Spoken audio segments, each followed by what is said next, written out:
आप सभी का हमारे चैनल पर स्वागत है। आप लोग स्वस्थ होंगे, मस्त होंगे। प्रभु राम जान की कृपा आप सब पे हमेशा बनी रहे। छोटी बहन को भी प्यार दुलार आशीर्वाद अपना भरपूर देना। आप लोग के बीच बहुत प्यारी कजरी लेके आए हैं। कैसा लगा कमेंट में लिख के बताना। बहुत पुराने पारंपरिक सास, पहले की सास कैसे रहती थी उसी के बारे में हम लेके आए हैं। बहुत मेहनत से लिखे हैं भैया। आप लोग कमेंट में ज़रूर लेके बताना कि आप लोग को कैसा लगी। नए होंगे तो सब्सक्राइब करना और लाइक करना, शेयर करना और आप लोग अपना प्यार दुलार भरपूर देना। खूब मन लगाई की कजरी सुनत जाए। छोटी बहन को भरपूर आशीर्वाद प्यार दुलार दे जाए। जय श्री राम। पिया हो जाई दहमै नैहरवा, मनवा लागे न ससुरवा हो। पिया हो जाई दहमै नैहरवा, मनवा लागे न ससुरवा में। माई तोहरा दिन भरी गेहूँ पिसवावई, बहिनी चटनी पिसावई ना। माई तोहर दिन भर गेहूँ पिसवावई, बहिनी चटनी पिसावई ना। तो लहुरा भैयावा चोटिया खींचै, भौजी तनवा मारैना। लहुरा भैयावा बलवा खींचै, भौजी तनवा मारैना। पिया हो जाई दहमै नैहरवा, मनवा ससुरवा न लागैना। कि मनवा ससुरवा न लागैना। पिया हो जाई दहमै नैहरवा, मनवा ससुरवा न लागै हो। हमहु हई अपने माई क दुलरई, तीन बाबा क प्राण पियारी ना। बाबू क हिया क दुलारी ना।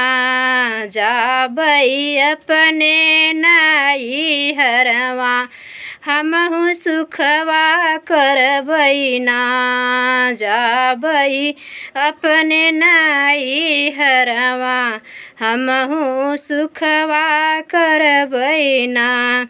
पिया हो जाई दहमै नैहरवा, मनवा ससुरवा न लागैना।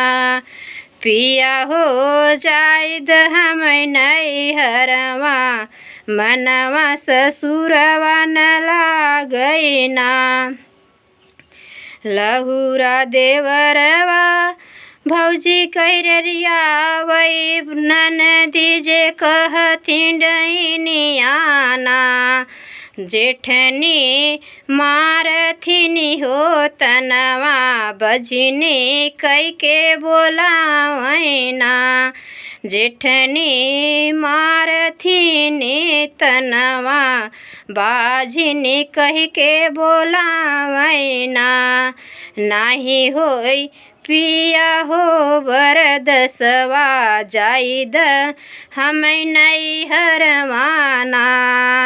पिया हो नाही होई बरदसवा, जाई दहमै नैहरवा ना।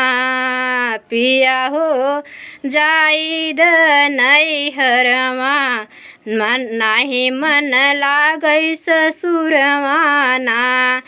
पिया हो जाई दहमै नैहरवा, नाही मन लागै ससुरवा ना। जिने जा मोरी धनिया नैहरवा, रह तुहु हमरे संगवा ना। रह तुहु हमरे संगवा ना। माई हमार गई बाटिन बूढ़ाई, बहिनी जई है ससुर माना माई मोरी गई है बूढ़ाई बहिनी जई है ससुरवाना छोटे का भैया जाए परदेसवा भौजी होई है अलगवाना की भौजी होई है अलगवाना हम तू चलबै अयोध्या धमवा हम तू चलबै सीताराम मंदिरिया दे है प्रभु वरदनवाना दे है सीताराम वरदनवाना धनिया भरी है तोहरी गोदिया